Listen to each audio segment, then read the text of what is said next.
আজকের এই ভিডিওতে তিনটা খুব কমন কোয়েশ্চেনের আনসার দিব। ফার্স্ট কোয়েশ্চেন, নিজে নিজে কি ইংরেজি শেখা যায়? সেকেন্ড কোয়েশ্চেন, পার্টনার ছাড়া প্র্যাকটিস করব কিভাবে?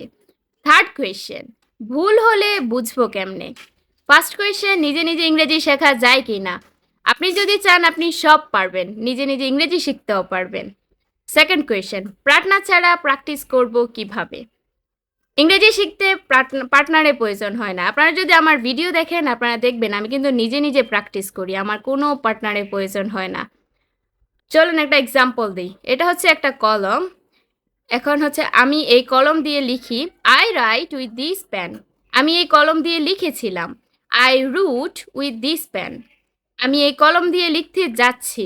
I am going to write with this pen. আমি এই কলম দিয়ে লিখতেছি।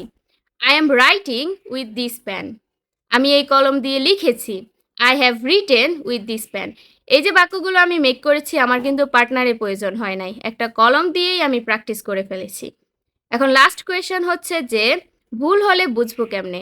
চ্যাটজিপিটিতে চেক করতে পারেন, ওইখানে গিয়ে আপনি যে সেন্টেন্সগুলো মেক করেছেন ওইগুলা ওইখানে লিখতে পারেন। লিখে মানে জিপিটিকে জিজ্ঞেস করতে পারেন যে সেন্টেন্সগুলো হয়েছে কিনা। যদি না হয় বলে যে না রং আছে, তখন বলতে পারেন যে এক্সপ্লেইন করে দাও কেন রং হয়েছে।